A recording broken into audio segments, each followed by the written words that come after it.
ዘዳግም እንግዲህ በጣም ስዊት የሆነ መጽሐፍ ነው። የብዙ ሰው ፌቨራይት ነው። ብዙ ሰው ይወደዋል ዘዳግምን፣ እኔን ጨምሮ ማለት ነው። በጣም የተወደደ መጽሐፍ ነው። ዛሬ ከምዕራፍ 1 ጀምረን እስከ 3 ድረስ ያለውን የመጀመሪያውን ክፍል ነው የምንመለከተው። መጀመሪያ ዘዳግም ማለት ራሱ ድጋሚ ማለት ነው። ድጋሚ ዘዳግም ላይ የምናገኛቸው ታሪኮች እስራኤላውያን ከግብፅ ወጥተው እስከ ተስፋይቱ ምድር ዳርቻ ሲጓዙ የነበሩትን ዋና ዋና ክስተቶች ነው ሲተረኩ የምናገኘው። የሙሴ የመጨረሻ መልእክት ነው ዘዳግም። እስራኤላውያንን ስለ እግዚአብሔር ታማኝነት፣ ስለ እግዚአብሔር ሕግ፣ ስለ እግዚአብሔር ፍቅር የሚያስታውስበት የሚያሳስብበት እና የሚያስጠነቅቅበት የመጨረሻ የሙሴ መልእክት ነው። ኦሪት ዘዳግም ምዕራፍ 1 ሙሴ ከየት ተነስተው በምን አልፎ የት እንደደረሱ በማስታወስ ነው የሚጀምረው፣ ትረካውን የሚጀምረው ማለት ነው።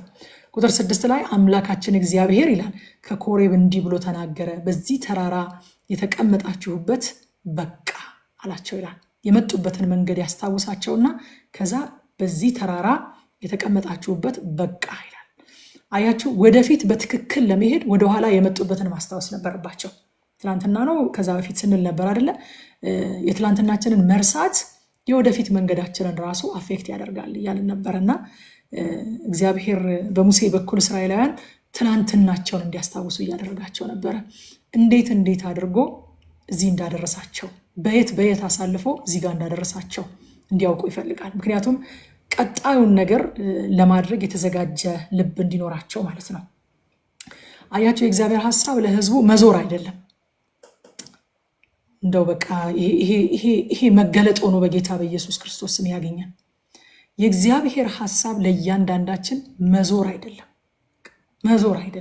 ዝም ብሎ መዞር፣ ዝም ብሎ መቅበዝበዝ አይደለም። የእግዚአብሔር ሐሳብ ለሕዝቡ መሄድ ነው። መዞር ሳይሆን መሄድ ነው። እስራኤል ወደፊት በመሄድ ፈንታ ተራራውን እንዲዞሩ ያደረጋቸው አለማመናቸውና አለመታዘዛቸው ነው እንጂ የእግዚአብሔር ዕቅድ አልነበረም። የ11ዱን ቀን መንገድ ነው። 38 ዓመት ቆየን አለ ዘኍልቍ። 38 ዓመት ነው የፈጀው። በነገራችን ላይ ዘሌዋውያንን መጀመሪያ ስናይ፣ ዘጸአትን መጀመሪያ ስናይ እነዛ ሁሉ ነገሮች የተከሰቱት በመጀመሪያው 2 ዓመት ውስጥ ነው። 38 ዓመቱ የዘኍልቍ መጽሐፍ ላይ ነው የባከነው። እና የእግዚአብሔር ሐሳብ መዞር አይደለም። በእውነት በቃ እንደዚህ ብላችሁ ማስታወሻ ያዙ ለራሳችሁ፣ ወይንም ኮሜንት ጻፉ እስኪ። የእግዚአብሔር ሐሳብ ለሕዝቡ መዞር አይደለም። በቃ መዞር አይደለም። እግዚአብሔር ይገስጸው።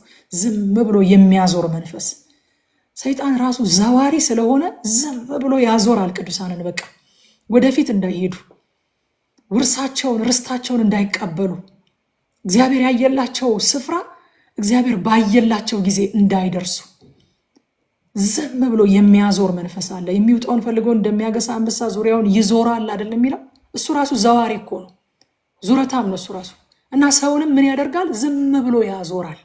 የሆነ መጨረሻ የሌለው መንገድ ዝም ብሎ ያዞራል ሰውን። የእግዚአብሔር ሐሳብ ለሕዝቡ መዞር አይደለም፣ ወደፊት መሄድ ነው፣ ወደፊት መዘርጋት ነው የእግዚአብሔር ሐሳብ። ፊልጵስዩስ ምዕራፍ 3 ቁጥር 13 እና 14 ሐዋርያው ጳውሎስ እንደዚህ አለ፣ ወንድሞቼ ሆይ እኔ ገና እንዳልያዝኩት እቆጥራለሁ፣ ነገር ግን አንድ ነገር አደርጋለሁ፣ ወደ ኋላዬ ያለውን እየረሳሁ በፊቴ ያለውን ለመያዝ እዘረጋለሁ፣ በክርስቶስ ኢየሱስ ከፍ ከፍ ያለውን የእግዚአብሔርን መጥራት ዋጋ እንዳገኝ ምልክትን እፈጥናለሁ። ፊልጵስዩስ 3 ከ13 እስከ 14 አዲሱ መደበኛ ትርጉም ትንሽ ቀለል አድርጎ ይገልጸዋል። እንደዚህ ይላል፣ ወንድሞች ሆይ እኔ ገና እንደያዝኩት አድርጌ ራሴን አልቆጥርም፣ ነገር ግን አንድ ነገር አደርጋለሁ፣ ከኋላ ያለውን እየረሳሁ ከፊቴ ወዳለው እዘረጋለሁ። እግዚአብሔር በክርስቶስ ኢየሱስ ወደ ላይ ስለጠራኝ፣ ሃሌሉያ።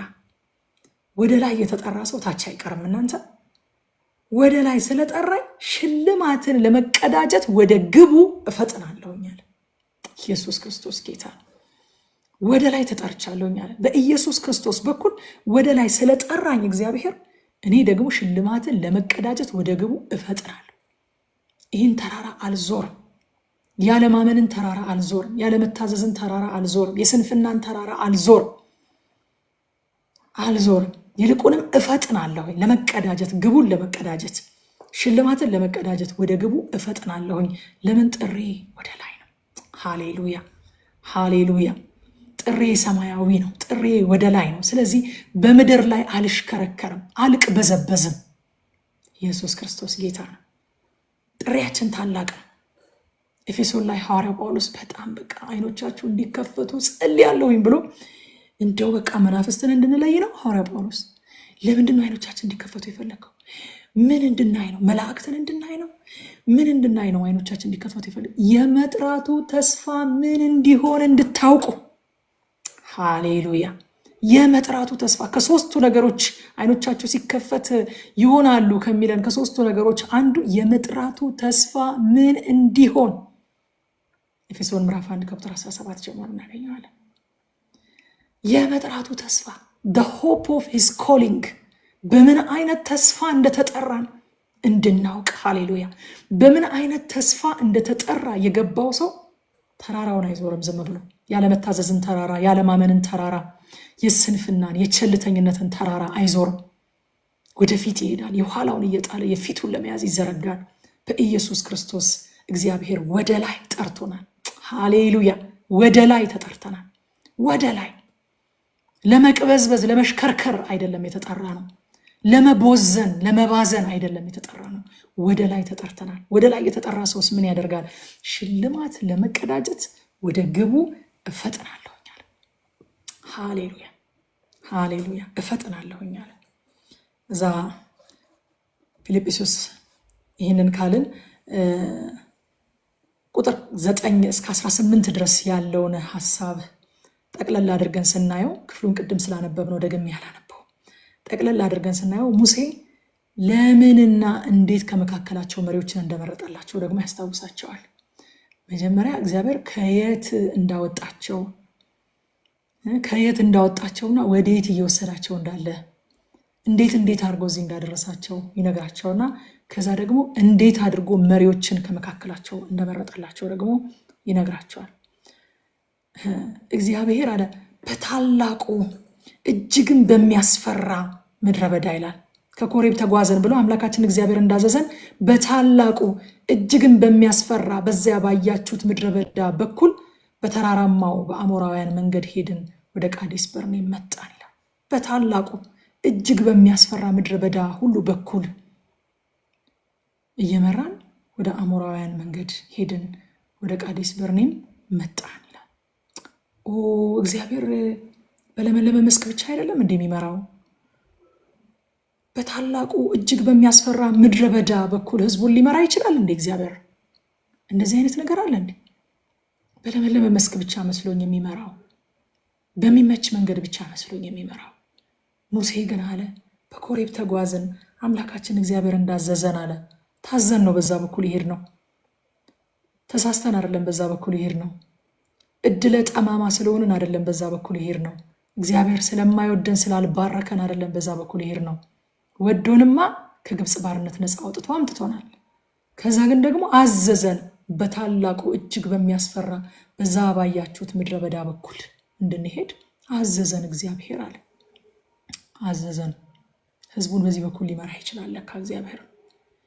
እኔ የደህንነትና የደቀ መዝሙር ትምህርትን ያስተማረኝ ፓስተር ዋንዲ ይባላል። ዩጎን የምታውቁ ፓስተር ዋንዲን ታውቁታላችሁና ቲጂ ይለኛል፣ በውሃ ውስጥ ባለፍክ ጊዜ እኔ ከአንተ ጋር ነኝና አትሰጥምም፣ በእሳት ውስጥ ባለፍክ ጊዜ ይላል ደግሞ እኔ ከአንተ ጋር ነኝና አትቃጠልም ይላል ይለኛል። ካለፍክ ነው የሚለው ይለኛል ወይስ ባለፍክ ነው የሚለው ይለኛል። ካለፍክ ነው የሚለው ፓስተር ዋንዲ ስለው አየሽ ኢትስ ናት ኢቨን እንትን ይላል። በቃ ይሄ ሊሆን ይችላል የሚባል ፖሲቢሊቲ ራሱ አይደለም ማለት። አንድ ሰው በክርስትና ህይወቱ ሲጓዝ የሆነ ፖይንት ላይ በውሃ ውስጥ ያልፋል። ለዚህ ነው እግዚአብሔር ምናልባት ካለፍክ እኔ ከአንተ ጋር ሆናለሁ የማይለው ለዛ ነው ይለኛል። የሆነ ሊሆን የሚችል ፖሲቢሊቲ ሳይሆን በእርግጥ በመንገዳችን ላይ ሰምዌር ውሃ አለ፣ ሰምዌር ደግሞ እሳት አለ። በውሃ ውስጥ ባለፍክ ጊዜ ግን ጉድ ኒውስ እኔ ካንተ ጋር ነኝና ውሃው አያሰጥምም። በእሳት ውስጥ ባለፍክ ጊዜ ልታልፍ ትችላለህ አይደለም፣ አታልፍም የሚል ፕሮሚስም የለም። ታልፋለህ። ባለፍክ ጊዜ ግን የተረጋገጠ ስለሆነ እኮ ነው። ስትመጪ እንትን ገዝተሽልኝ ነኝ ካልኳት ረቁን እንደምትመጣ እርግጠኛ ስለሆንኩ ነው። ከመጣሽ ነው ምላት። የሆነ ሊሆን የሚችል ነገር ከሆነ አጠራጣሪ ከሆነ ከመጣሽ ነው ምላት አይደለም።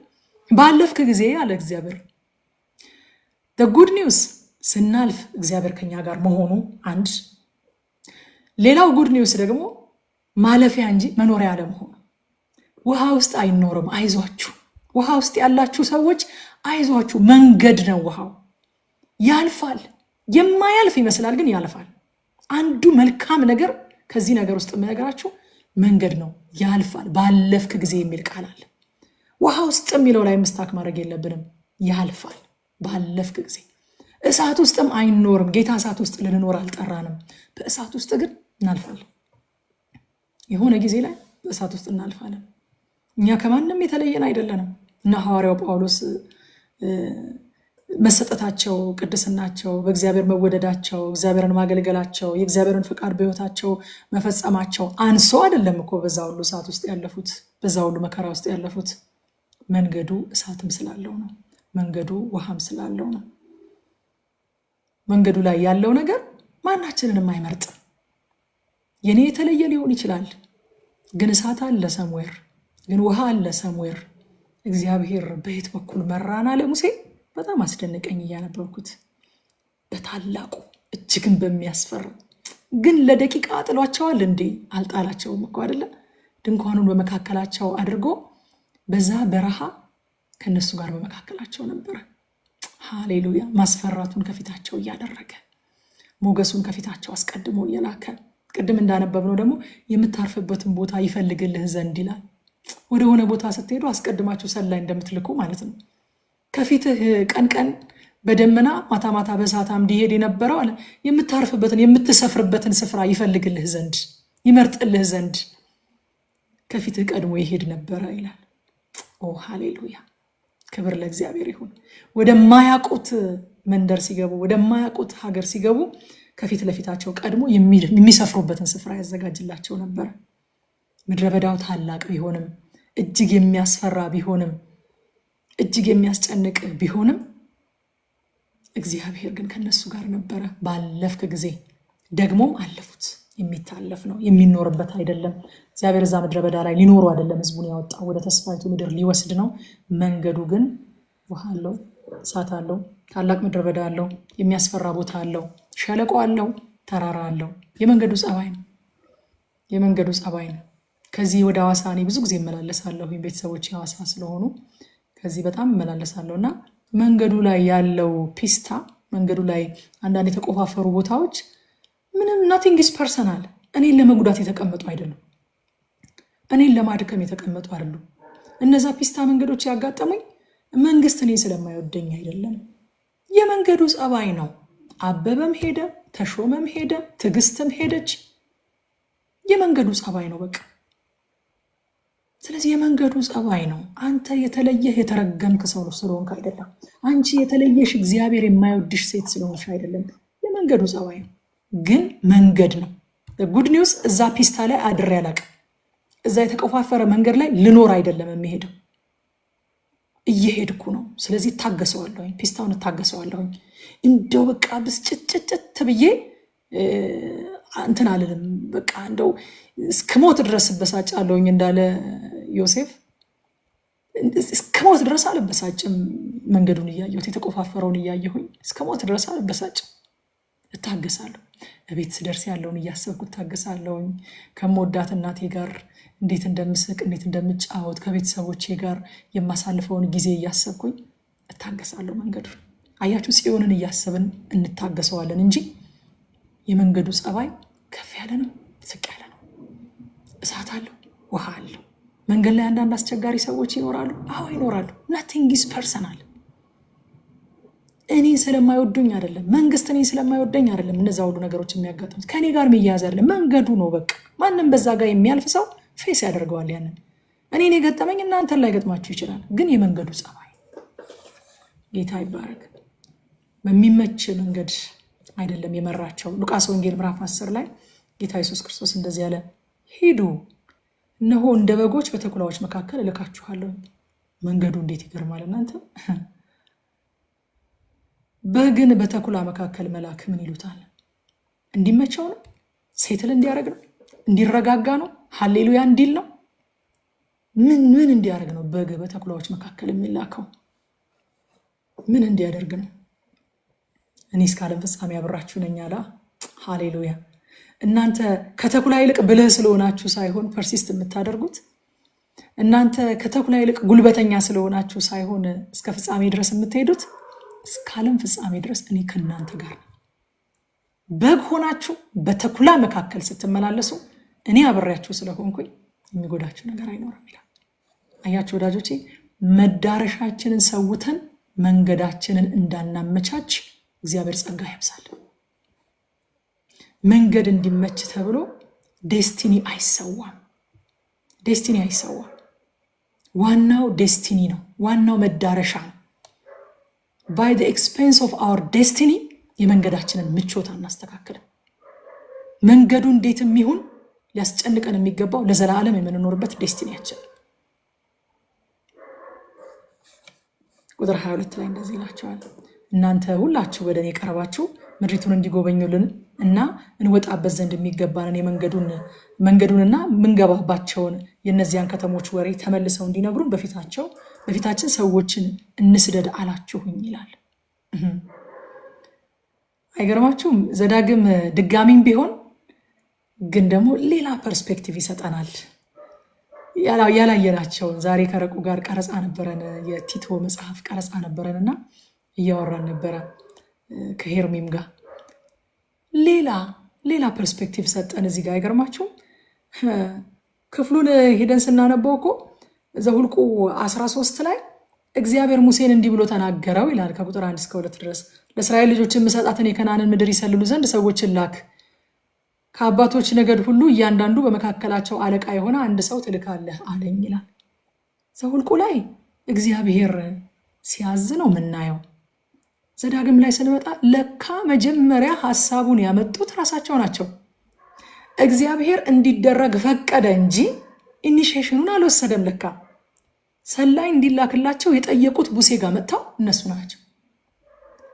ምድሪቱን እንዲጎበኙልን እንወጣበት ዘንድ የሚገባንን የመንገዱንና የምንገባባቸውን የእነዚያን ከተሞች ወሬ ተመልሰው እንዲነግሩን በፊታችን ሰዎች እንስደድ አላችሁኝ አለ። ያንን ሀሳባቸውን ደግሞ ሙሴ እንደምታውቁት እግዚአብሔር ፈቃዱ መሆኑን ሳይጠይቅ ምንም ነገር አያደርግም። ስለዚህ የእግዚአብሔርን ፈቃድ ሲጠይቅ ነው ለካ እግዚአብሔር ይህንን ትእዛዝ የሰጠው። ሰላይ የመላክ ሀሳብ በመጀመሪያም የእስራኤላውያን እንጂ የሙሴም አልነበረም፣ የእግዚአብሔርም አልነበረም።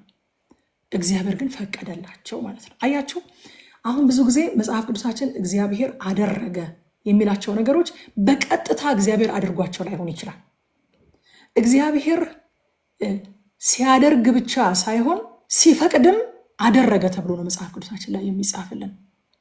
ሲፈቅድም እግዚአብሔር በቀጥታ ድርጊቱን ሲፈጽም ብቻ ሳይሆን እንዲደረግ ሲፈቅድም አደረገ ተብሎ ይጻፍልናል ማለት ነው እንጂ መጽሐፍ ቅዱስ እርስ በርሱ ኮንትሮቨርሲያል ስላለው አይደለም። ኮንትሮቨርሲ የለውም መጽሐፍ ቅዱስ እርስ በርሱ ስለሚጣረስ አይደለም። እነሱ ጠየቁ፣ ሙሴ እግዚአብሔርን ጠየቀ፣ እግዚአብሔር ደግሞ ትእዛዝን ሰጠ፣ ፈቀደላቸው። እዛ ቁጥር 26 ላይ በአምላካችሁ በእግዚአብሔር ትእዛዝ ላይ አመጻችሁ እንጂ ወደ እርሷ መውጣትን እምቢ አላችሁ ይላቸዋል። እግዚአብሔር የተናገረንን በእምነት ገብተን እንዳንወርስ የሚያደርገን አንዱና ዋና ነገር ፍርሃት ነው። ሰላይ መላኩ ምን አድርጎባቸዋል? ፍርሃትን ፈጥሮባቸዋል በውስጣቸው። ለካ የዚህ ሀሳብ ምንጩ ራሳቸው ነበሩ። ሰላይ እንላክ የሚለው ነገር ማለት ነው። የእምነታችንን ድፍረት እንዳንጥል መጽሐፍ ቅዱስ በጣም ያስጠነቅቀናል። ዕብራውያን ምዕራፍ 10 ቁጥር 35 እንግዲህ ታላቅ ብድራት ያለውን ድፍረታችሁን አትጣሉ ይላል። ፍርሃት እንዳንወርስ ስለሚያደርግ ማለት ነው። ታላቅ ብድራት ያለው ድፍረታችሁን አትጣሉ። እምነት በሮችን ይከፍታል፣ ፍርሃት ደግሞ በተቃራኒው በሮችን ይዘጋል። መጽሐፍ ቅዱስ ትምህርት ቤት ስንማር በጣም መወዳታ አንድ አስተማሪ እንደዚህ ትለን ነበረ። ሁለቱ ኤፎች አንድ ሰው ውስጥ በተመሳሳይ ጊዜ መቀመጥ አይችሉም ትለናለች። ፌዝ እና ፊር፣ ሁለቱ ኤፍ በተመሳሳይ ጊዜ አንድ ሰው ውስጥ መቀመጥ አይችልም ትላለች። አንዱ ሲገባ አንዱን ገፍትሮ ያስወጣዋል። ፍርሃት እንዲገባ ከፈቀድን ፌዝን ገፍትሮ ያስወጣዋል፣ እምነትን ገፍትሮ ያስወጣዋል። እምነት እንዲገባ ስንፈቅድ ደግሞ ፍርሃት ለቆን ይሄዳል። ፍርሃት ልቀቀኝ፣ ፍርሃት ልቀቀኝ፣ ፍርሃት ልቀቀኝ ስላለን አይደለም ፍርሃት የሚለቀን። እምነት ከመስማት ነው፣ መስማትም በእግዚአብሔር ቃል ነው። የእግዚአብሔርን ቃል እየሰማን ስንመጣ የእግዚአብሔርን ቃል እየሰማን ስንመጣ እየታነጽን ስንመጣ ፍርሃት እኛን እየለቀቀን ይመጣል ማለት ነው። ጌታ ይባረክ። ከዛ ቁጥር 28 ላይ እንዲህ አላቸው፣ ወዴት እንወጣለን? ህዝቡ ብዙ ነው፣ ቁመቱም ከኛ ይረዝማል፣ ከተሞቹም ታላላቆች የተመሸጉም እስከ ሰማይም የደረሱ ናቸው። የዔናቅንም ልጆች ደግሞ በዚያ አየናቸው ብለው ወንድሞቻችን ልባችንን አስፈሩት አለ። ህዝቡ ብዙ ነው፣ ቁመቱም ከኛ ይረዝማል። አያችሁ፣ እስራኤል እዚህ ስፍራ ላይ እኛ ሲሉ እግዚአብሔርን አስወጥተውታል። አይገርምም? እግዚአብሔርን አስወጥተው እግዚአብሔር የሚያውቀው እኛ ሲሉ እሱም እንዳለበትም እንዴት አይኖርበትም? ድንኳኑን በመካከላቸው አድርጎ ከነሱ ጋር አድሮ የለም እንዴ? ጎረቤታቸው ሆኖ የለም እንዴ? እሱን ከበው አይደለም እንዴ የተቀመጡት? እኛ ሲሉ ግን እግዚአብሔርን አስወጡት እግዚአብሔርንና ራሳቸውን ለብቻ ቆጠሩ ማለት ነው። እዛ ቁጥር 37 ላይ እግዚአብሔር ደግሞ በእናንተ ምክንያት በእኔ ተቆጣ፣ እንዲህም አለ፣ አንተ ደግሞ ወደዚያ አትገባም፣ በፊትህ የሚቆም የነዌ ልጅ ኢያሱ እርሱ ወደዚያ ይገባል፣ እርሱ ለእስራኤል ምድሪቱን ያወርሳልና አደፋፍረው አለኝ አለ። እኔ እዚህ ጋር በጣም የገረመኝ ነገር ታሪኩ በጣም ሳድ ነው። ሙሴ በጣም ያሳዝናል። በጣም ጓጉቷል፣ ገብቶ ለማየት በጣም ጓጉቷል። ምን ነው ይሄን ያህል የሚያስብል ይመስላል። ግን እኛ ሚስጥሩን ስላየ ነው ምን ነው አንልም። ያ አለት የመሲሁ ምሳሌ ስለሆነ፣ መሲሁ ደግሞ አንድ ጊዜ ብቻ ስለሆነ ስለ ኃጢአት የሚቀጣው፣ አንድ ጊዜ ብቻ ስለሆነ የሚመታው፣ አንድ ጊዜ ብቻ ስለሆነ የሚዋረደው፣ ከዛ በኋላ እያወጁ እምነታቸውን እየተናገሩ ነው ሰዎች የሕይወትን ውሃ የሚጠጡት እንጂ ደግሞ ሊሰቅሉት አይችሉም። እና ታላቅ ስተት እንደሆነ ስናጠና አይተናል እኛ። ግን ሙሴ በጣም ያሳዝናል። በንዴት ነው። ንዴት ለካ እንደዚህ ሊያደርግ ይችላል። ተናዶ ነው እንደዛ ያደረገው። በህዝቡ ተቆጥቶ ነው እንደዛ ያደረገው። ግን ይህ ያስገረመኝ ነገር ከሳድነቱ ባሻገር ያስገረመኝ ነገር እግዚአብሔር በሙሴ ምን ያህል እንደሚተማመን ማለት አትገባም አንድ ነገር ነው። አንተ የጀመርከውን ስራ የሚጨርሰውን ኢያሱን ደግሞ አደፋፍረው ሌላ ትእዛዝ ነው። እንዴት ቢተማመንበት ነው እናንተ? እሱን አትገባም ብሎት እንደማያኮርፈው ያውቃል፣ እንደሚታዘዘው ያውቃል እግዚአብሔር። ስለዚህ ኢያሱን አደፋፍረው ይለዋል።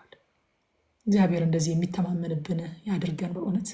ሙሴም ደግሞ የማይተካ ሰው እንደሆነ አያስብም። አይገርማችሁ? በተተኪው አይቀናም። አይተኬ ነኝ አይልም ሙሴ። ኢያሱን ያደፋፍረዋል። ክብር ለኢየሱስ ይሁን። ስለዚህ ከሚሰማን ፍርሃት ይልቅ የተስፋ ቃሉን እንመን። እግዚአብሔር ታማኝ ነው። ጌታ ይባረክ።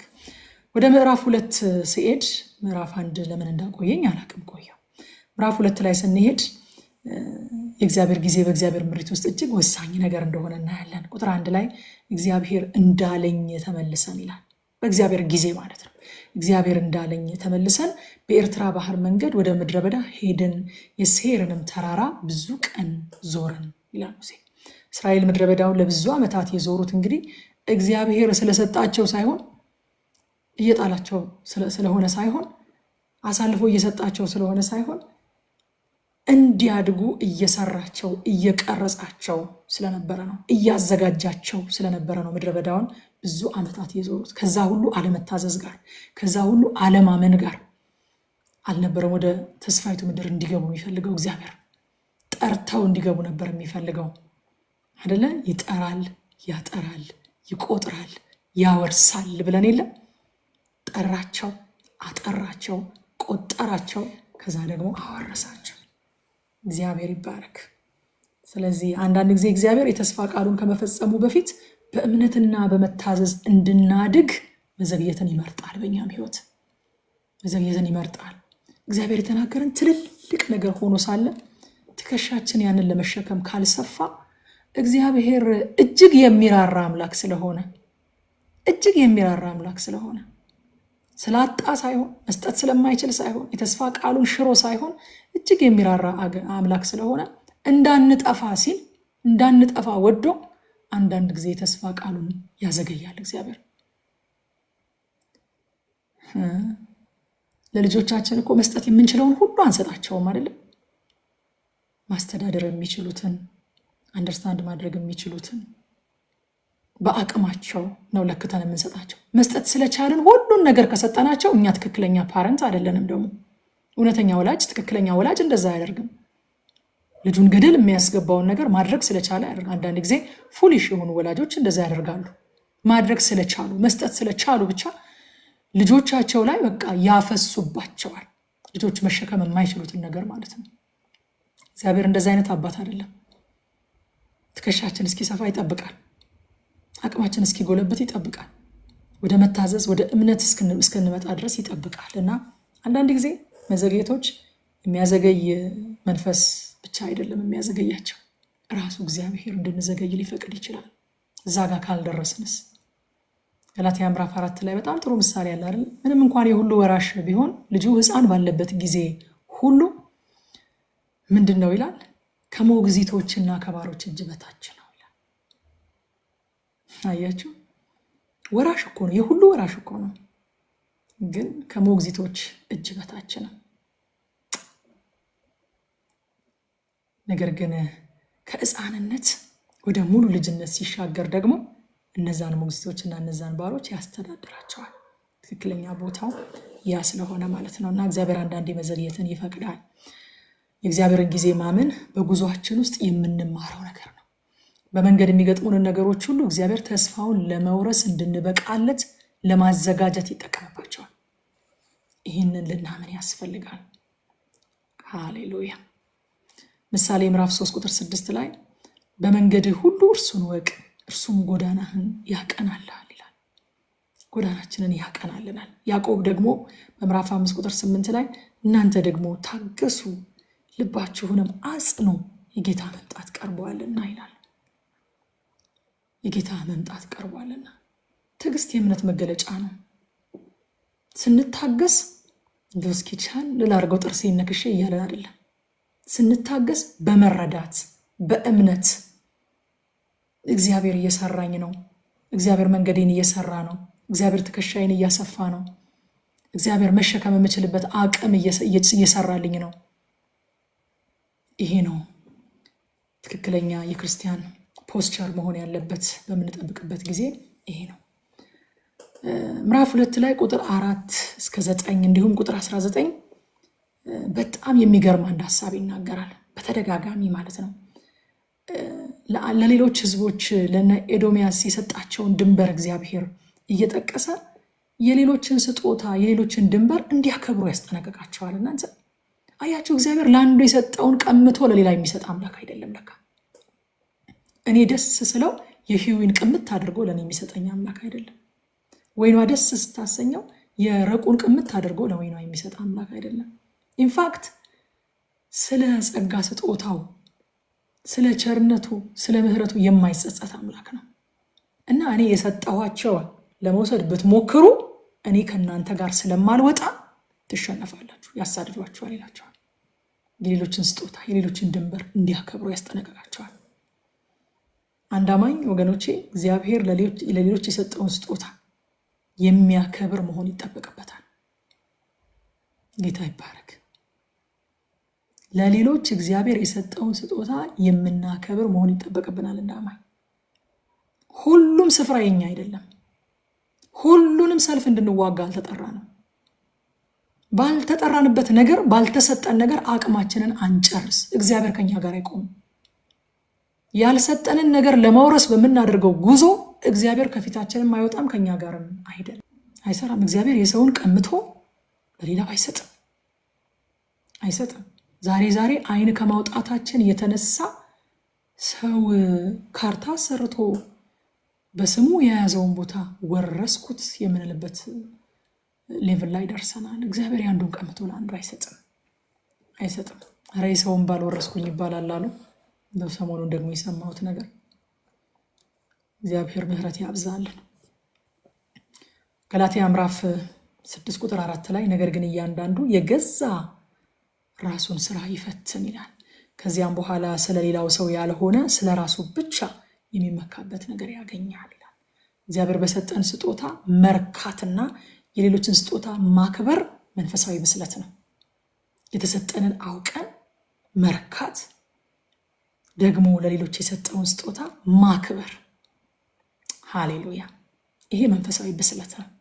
ቁጥር 24 ላይ ደግሞም አለ ይላል፣ ተነስታችሁ ሂዱ፣ የአርኖንንም ሸለቆ ተሻገሩ፣ እነሆ አሞራዊውን የሐሴቦንን ንጉሥ ሴዎንን ምድሩንም በእጅህ አሳልፌ ሰጥቼሃለሁ፣ እርሷን ከመውረስ ጀምር፣ ከእርሱም ጋር ተዋጋ። 40 ዓመት በኋላ ይህንን ቃል ሰማን። ትወርሳላችሁ ትወርሳላችሁ ትወርሳላችሁ የሚል ቃል እያነበብን 40 ዓመት የ40 ዓመት ታሪክ ነበረ ከዘጸአት ጀምሮ ዘኍልቍ እስከሚያልቅ ድረስ ስናነብ የነበረውና አሁን ያ የተስፋ ቃል ስጋ የሚለብስበት ጊዜ ደረሰ። ጀምር አለ እግዚአብሔር። በቃ እርሷን በመውረስ ጀምር። ሃሌሉያ ሃሌሉያ። የተስፋ ቃል የተንጠለጠለ ዳቦ፣ ልክ እንደ አማርኛ ተስፋ ብለው ድሮ ልጆች ሆነን ተስፋ እባክህ የተንጠለጠለ ዳቦ ነው እንል ነበር አይደለ? ተስፋ እግዚአብሔር የሰጠው ተስፋ የተንጠለጠለ ዳቦ አይደለም፣ የማይደረስበት ነገር አይደለም። በእግዚአብሔር ጊዜ፣ በእግዚአብሔር ስራ፣ እግዚአብሔር በወደደው መንገድ ይጀመራል። አይገርማችሁ? ጀምራለሁ። በቃ ብዙ ጊዜ ሰምተሃል፣ ብዙ ጊዜ አሜን ብለሃል። አሁን ደግሞ ተነስና ጀምር፣ እሷን በመውረስ ጀምር፣ ከእርሱም ጋር ተዋጋ ይላል። አያችሁ፣ እምነት ከመታዘዝ ጋር ሲገናኝ እስራኤል የተስፋውን ቃል የሚወርስበት ጊዜ ላይ ደረሰ። ጀመረ ማለት ነው። ያ የተነገረለት ቃል ጀመረ። ይጀምራል፣ በእውነት ይጀምራል። ጸንታችሁ ቁሙ ወገኖች፣ ይጀምራል። እግዚአብሔር ያላችሁ ነገር፣ እግዚአብሔር የተናገራችሁ ነገር አሜን አሜን አሜን አሜን በማለት ብቻ የሚቆም አይደለም። ይጀምራል። ጀምሮ የሚልበት ቀን ይመጣል። እግዚአብሔር አወርሳችኋለሁ ያለ ያው እግዚአብሔር፣ እሰጣችኋለሁ ያለ ያው እግዚአብሔር እዚህ ጋር ጀምር ብሎ ደግሞ ልክ የመሮጫ ትራክ ላይ የሚጀምሩበትን ቦታ እንደሚያሰምሩላቸው መውረስ የምንጀምርበትን ቦታ የሚያሰምርበት ቀን ይመጣል እግዚአብሔር። ለዚህ ነው ሐዋርያ ጳውሎስ በገላትያ መልእክት ምዕራፍ 6 ቁጥር 9 ላይ ባንዝል በጊዜው እናጭዳለንና መልካምን ስራ ለመስራት አንታክት። አትታክቱ ወገኖች። እግዚአብሔር ተናግሯቸዋል። መንገዱ ያታክታል፣ ግን አትታክቱ። መንገዱ ያዝላል፣ ግን አትዛሉ። ጳውሎስ ከመሬት ተነስቶ እኮ አይደለም ባንዝል የሚለው፣ ባንዝል ከዛ ደግሞ አንታክት የሚለው እኮ ከመሬት ተነስቶ አይደለም። ስለሚያዝል እኮ ነው መንገዱ። ጳውሎስን ካዛለው እኛ ምንድነን? ጳውሎስን ካታከተው እኛ ምንድነን? ስለዚህ አንታክትም። እንዲህ አይነት አገልግሎት ስላለን አንታክትም ይላል ጥርሱን ነክሶ ሐዋርያው ጳውሎስ። አልታክትም። የሚያታክት ነገር በሌለበት ምንድነው አልበላሽም ምን አመጣው ትላለች እናቴና ሊበላት ካላሰበ አልበላሽም ምን አመጣው። የሚያዝል ነገር ከሌለ መጽሐፍ ቅዱስ አንዝልም ለምን ይለናል? ባንዝል ለምን ይለናል? የሚያደክም ነገር በሌለበት ለምን አንደክምም ይላል። አያችሁ፣ ያዝላል መንገዱ፣ ያታክታል። እኛ ግን አንታክትም፣ አንዝልም። እግዚአብሔር የተስፋ ቃሉን እንደሰጠ ልክ እንደዛው ጀምር የሚልበት ቀን ይመጣል። ሃሌሉያ። ውርስ የሚጀምርበት ቀን ይመጣል። ተናገረንን ነገር አንድ በአንድ እየቆጠርን የምንወርስበት ቀን ይመጣል። እዚህ ጋር ጀምሩ የሚባልበት ማለት ነው። ማርክ ያደርጋል እግዚአብሔር። አይገርማችሁም? ከዚህ ጋር ጀምሩ። እንዴት ደስ ይላል! ቦታውን ሳየው በቃ እኔ ራሴ ለነሱ ልብ የመታ ፊት የፈካ በቃ ጀምር ሲለው ማለት ነው እግዚአብሔር። ሃሌሉያ። እግዚአብሔር የሰጠንን ለመውረስ ስንንቀሳቀስ የእሱ ሞገስና ማስፈራት ደግሞ ከፊታችን እንደሚቀድም ቁጥር 25 ላይ ይነግረናል። ከሰማይ በታች ባሉ አሕዛብ ሁሉ ላይ ማስደንገጥህንና ማስፈራትህን እሰድድ ዘንድ ዛሬ እጀምራለሁ። እኔም ማለት አንተ ብቻ ሳትሆን የምትጀምረው እኔም እጀምራለሁኛል። ሃሌሉያ። እጀምራለሁ። ወሬህን በሰሙ ጊዜ በፊትህ ይንቀጠቀጣሉ፣ ድንጋጤም ይይዛቸዋል ይላል። እዛ ቁጥር 30 ላይ የሐሴቦን ንጉሥ ሴዎን ግን ይላል ያሳልፈን ዘንድ አልፈቀደም። እንደ ዛሬው ሁሉ በእጅህ አሳልፎ ይሰጠው ዘንድ አምላክ እግዚአብሔር መንፈሱን አደንድኖታልና ልቡንም አጽንቶታልና ይላል። የሆነ ጀምረን መንገድ ጀምረን መውረስ ጀምረን የሆነ ቦታ ላይ ደግሞ አላሳልፍም የሚል ጠላት ሲገጥመን ወይ መስሎኝ ነበር፣ ወይ እግዚአብሔር ከኔ ጋር የሆነ መስሎኝ፣ እኔ እኮ የጌታን ድምፅ የሰማው መስሎኝ ነበረ፣ እግዚአብሔር እንዲህ ያለኝ መስሎኝ ነበረ ብለን አንቀዝቅዝ ወገኖቼ። የሐሴቦን ንጉሥ አላሳልፍም አለ። በቃ እግዚአብሔር እለፉ ያለውን ህዝብ አላሳልፍም አለ። ግን ካለፈ በኋላ ሲጻፍልን ለምን አላሳልፍም እንዳለ ተገለጸልን ማለት ነው። ዛሬ እንደሆነ ሁሉ በእጅህ አሳልፎ ይሰጠው ዘንድ አምላክ እግዚአብሔር መንፈሱን አደንድኖታልና ልቡንም አጽንቶታል ይላል። የጠላት ልብ የደነደነው እግዚአብሔር አሳልፎ ሊሰጣቸው ስለወደደ እዛ ቁጥር 36 ላይ በአርኖን ቆላ አጠገብ ካለችው ከአሮኤር ከሸለቆም ውስጥ ካለችው ከተማ ጀምረን እስከ ገለዓድ ድረስ ማናቸይቱም ከተማ አልጠነከረችብንም። አምላካችን እግዚአብሔር ሁሉን አሳልፎ ሰጠን ይላል። ማናቸይቱም ከተማ አልጠነከረችብንም። እግዚአብሔር ከሰጠን አይከብድብንም። እግዚአብሔር ከሰጠን አይጠነከረብንም። በጉዟችን ውስጥ የእግዚአብሔር ዓላማ በመዘግየትም እንደሚፈጸም እንወቅ። የሌሎችን ድንበር አክብረን የተሰጠንን ገድል ብቻ እንጋደል። እግዚአብሔር የሰጠን ነገር ደግሞ አይከብድብንም። የተስፋ ቃሉ የሚጀምርበት ቀን ይመጣል። ሃሌሉያ።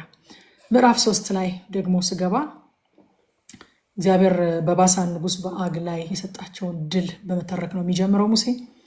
ቁጥር 2 ላይ እግዚአብሔርም እርሱና ሕዝቡን ሁሉ ምድሩን በእጅህ አሳልፌ ሰጥቻለሁና አትፍራው፣ በሐሴቦን ይኖር በነበረው በአሞራውያን ንጉስ በሴዎን ላይ እንዳደረግ በእርሱም ታደርግበታለህ አለኝ ይላል።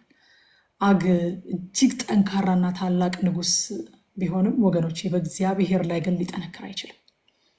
ሂዱ ያለ እግዚአብሔር ነው፣ ውረሱ ያለ እግዚአብሔር ነው። በእሱ ላይ ሊጠነክር የሚችል አንዳች ኃይል የለም። እግዚአብሔር አሳልፌ ሰጥቻችኋለሁ ካለ በራሳችን ታምነን ሳይሆን በቃሉ ታምነን ወጥተን ነው ድል የምናደርገው። ሮሜ ምዕራፍ 8 ቁጥር 37 ላይ በዚህ ሁሉ ግን በወደደን በእርሱ ከአሸናፊዎች እንበልጣለን ይላል።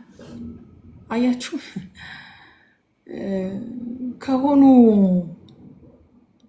ከተሸናፊዎች አይደለም እንበልጣለን የሚለው። ባለፈውም ብለናል አይደለ? ወደ ከነዓን ሊሰልሉ የሄዱት ሰዎች መጥተው እንዴ ኤናቃውያን እዛ እኮ አሉ፣ ምድሪቱ ወደ እሷ የገቡትን የምትበላ ምድር ናት፣ ኤናቃውያን ደግሞ በዛ አሉ። እኛ ራሳችንን በእነሱ ፊት ስንመለከት እንደ አንበጣ ነን፣ እነሱም ደግሞ እኛን ሲመለከቱን እንደ አንበጣ ነን። በዚህም አያችሁት፣ በዛ እኛ ከኤናቃውያን ጋር ስንተያይ አንበጦች ነን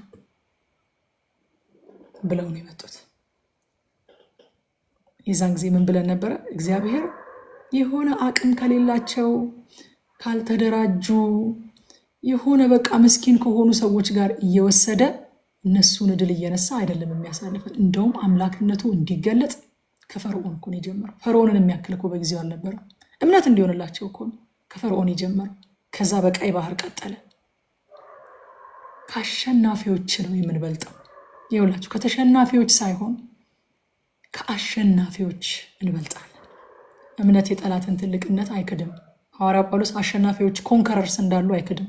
አሉ ኮንከረርስ፣ በብዙ ነገር ኮንከር ያደረጉ የተሳካላቸው፣ የምድርን ስልጣን ኮንከር ያደረጉ፣ የምድርን ጥበብ ኮንከር ያደረጉ፣ የተለያየ ነገር ኮንከር ያደረጉ፣ በጦርነት በሰልፍ ኮንከር ያደረጉ አሉ። አሸናፊዎች አሉ፣ አይክድም ሐዋርያ ጳውሎስ። እምነት በካድ አይደለም ብያችኋለሁ። የጠላትን ትልቅነት ሳይክድ ከዛ የሚበልጠውን ትልቅ እግዚአብሔርን አይቶ ነው የሚወጣው እምነት።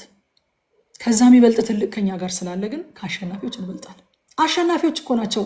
ጉድ ከኛ ጋር ያለው አምላክ ከአሸናፊዎች እንድንበልጥ የሚያደርግ ነው። እግዚአብሔር ይባረክ። ከአሸናፊዎች ሞር ዳን ኮንከረርስ ነን፣ ከአሸናፊዎች እንበልጣለን ይላል።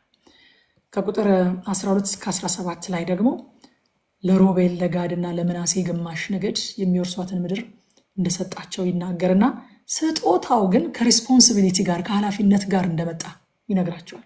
ያ ኃላፊነት ደግሞ ምንድነው? ሌሎች ወንድሞቻቸው ርስታቸውን እንዲወርሱ መርዳት አለባቸው። የወረሰ ሰው ወንድሙ እንዲወርስ የመርዳት ኃላፊነት አለበት። የደረሰ ሰው ወንድሙ እንዲደርስ የመርዳት ኃላፊነት አለበት። ሙሴ ይህንን አስጠንቅቆ ነግሯቸዋል።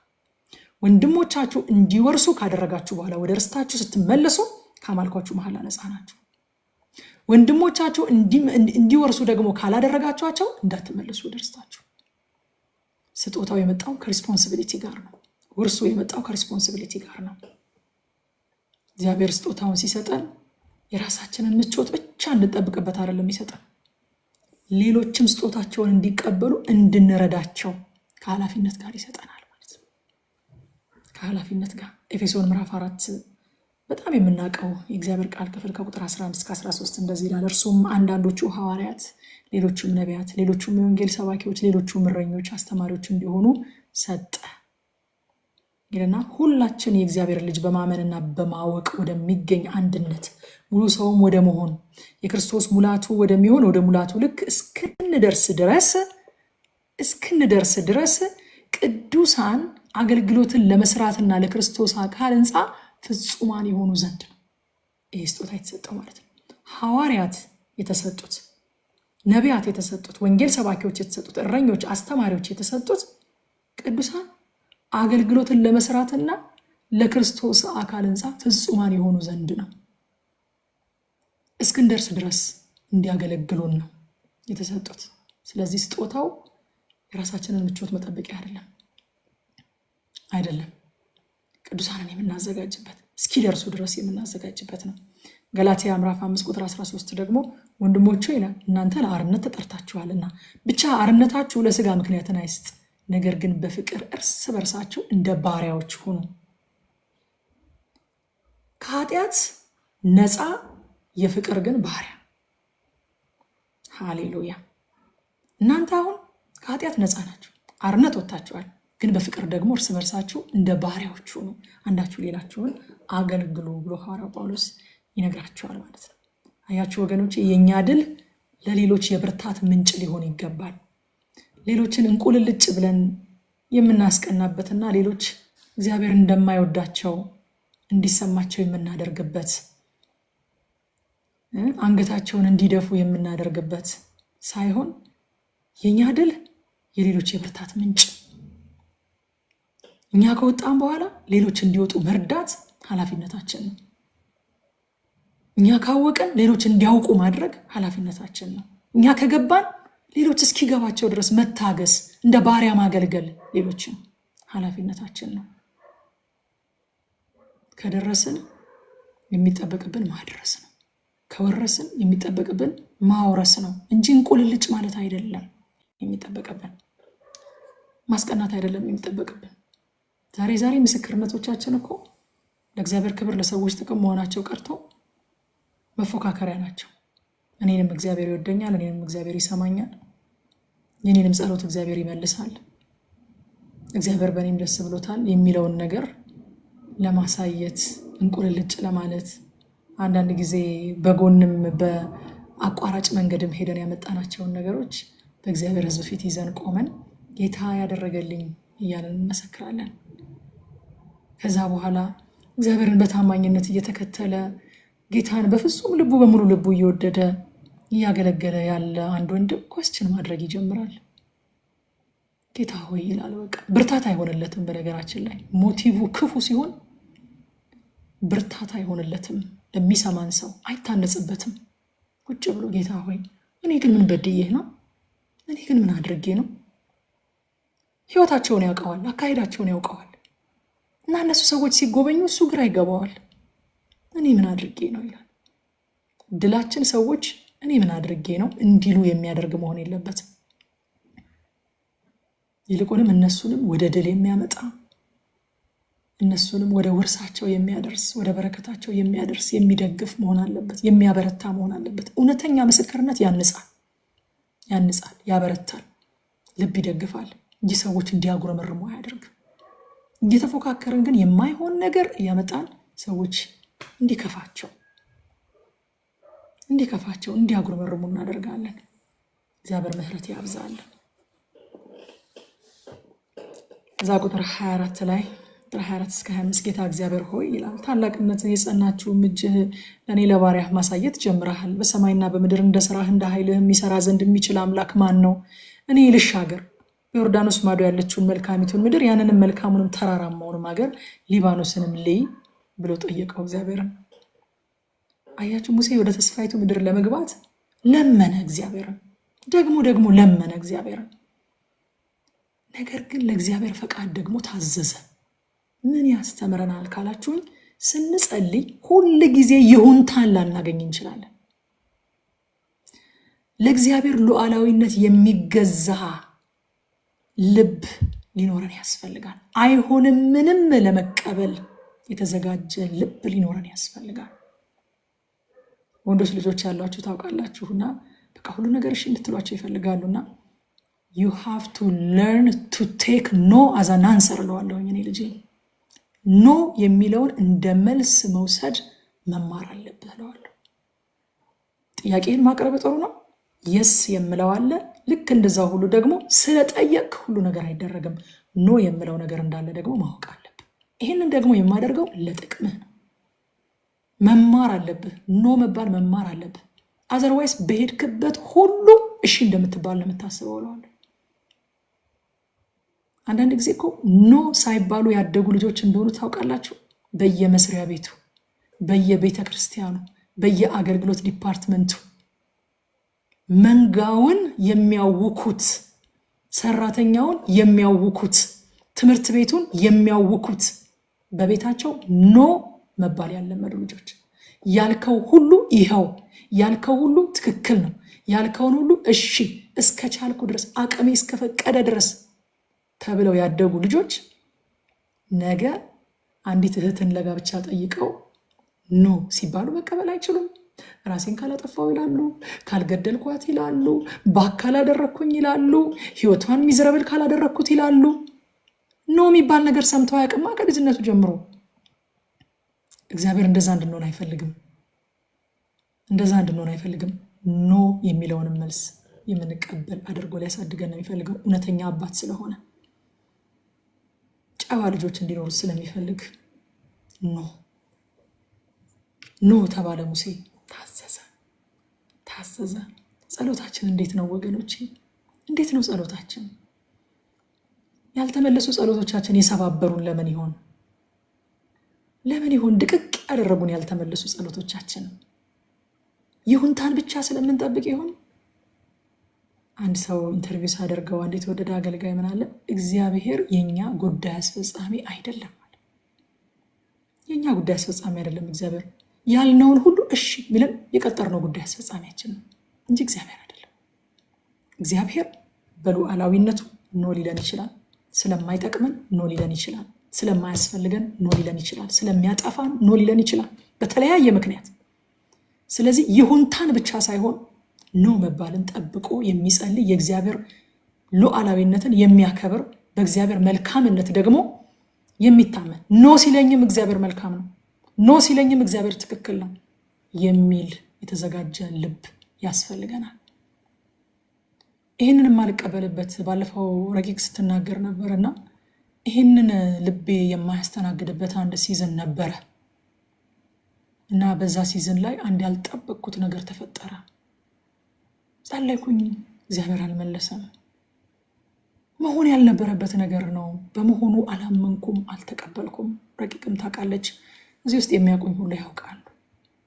በጣም የምወደው በጣም በቃ ክርስቶስን የማይበት አብረን ከ10 ዓመት በላይ የጸለይን አንድ ወንድሜ በድንገት ወደ ጌታ ሄደ። ማለት ለስንት ወራት እንደተሰበርኩኝ ልነግራችሁ አልችልም። ለስንት ወራት መቆም አቅቶኝ ማገልገል አቅቶኝ። ለምን ልቤ ተሰበረ? የእግዚአብሔር ሉዓላዊነት ኮምፕሮማይዝድ ሆኖ ነበር ልቤ ውስጥ። አያችሁ፣ ረቂቅም አለች፣ እሷን በጣም ልቧ ተሰብሮ ነበር። እንደ ህብረት ልባችን ተሰበረ። እንደ ህብረት በቃ እና የእግዚአብሔር ሉዓላዊነት ለካ ኮምፕሮማይዝድ ሆኖ ነበር ልባችን ውስጥ። ማለት ቤተሰቦቹ እናቱ ምናምን ከኔ ቀድሞ ተጽናኑ። ታምናላችሁ?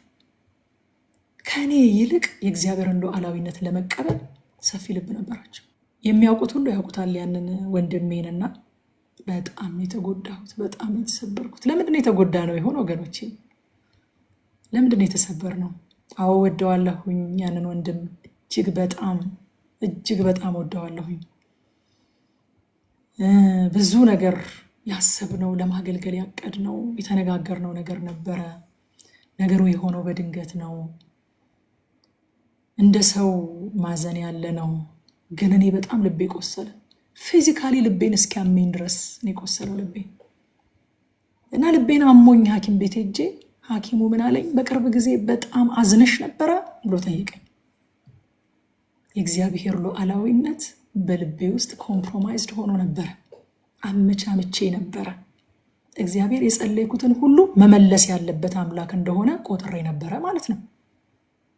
እኔ ብቻ እንዳልመስላችሁ እንደ ህብረት፣ በቃ ህብረት አለን፣ የጸሎት ህብረት አለን። እንደ ህብረት ተሰባበር፣ በቃ እየተገናኘን ማልቀስ ነበረ ስራችን። ሙሴ ግን ለእግዚአብሔር ፈቃድ ታዘዘ፣ ለመነ። እንለምናለን፣ እንዲያደርግ እግዚአብሔር እንለምናለን። አይ ሉዓላዊ ነው እግዚአብሔር የወደደውን ያደርግ አንልም፣ እንደ ኤሊ አንልም። እንለምናለን፣ እግዚአብሔርን እንጠይቃለን። እግዚአብሔርን ሙሴ ራሱ ደግሞ ጠየቀው፣ እባክህ ልግባ፣ አንተ እኮ ታላቅ ነህ፣ አንተ እኮ ቸር ነህ፣ እባክህ ልያት ያችን ምድር ብሎ መልሶ ጠየቀው። እንጠይቃለን እግዚአብሔርን። ሰው ሲታመምብን እንዲፈውስልን እንጠይቀዋለን እግዚአብሔርን። አንዳንድ ጊዜ ልባችን ከሞላ ደግሞ ቢሞት ራሱ አስነሳልን ብለን እንጨዋለን እግዚአብሔርን። ምንም አይደለም፣ እንጠይቅ፣ እንለምን። ግን እግዚአብሔር ሉዓላዊ መሆኑን አንርሳ። ኤሊ ምንድን ነው ያለው? ምንድን ነው የነገረህ እግዚአብሔር ሲለው፣ የሚሆነውን ነገር ሳሙኤል ሲነግረው፣ እንግዲህ እሱ እግዚአብሔር ነው የወደደውን ያደርጋል። እንደዚህ አይነት ስንፍና ውስጥ አንገባም፣ እንጠይቃለን።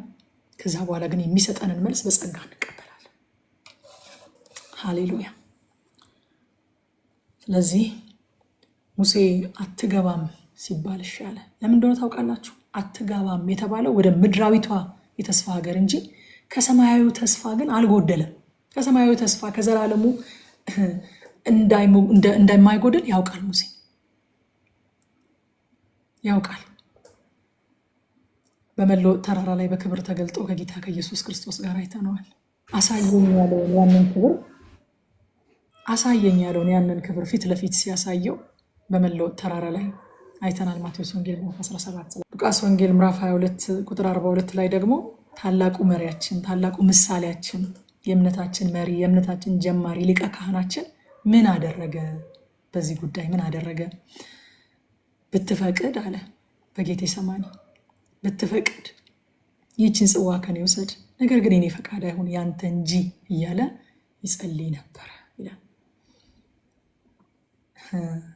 እኔ ጌታ ኢየሱስ ክርስቶስ መቼም ተዋረደ የምለው የተወለደ ቀን፣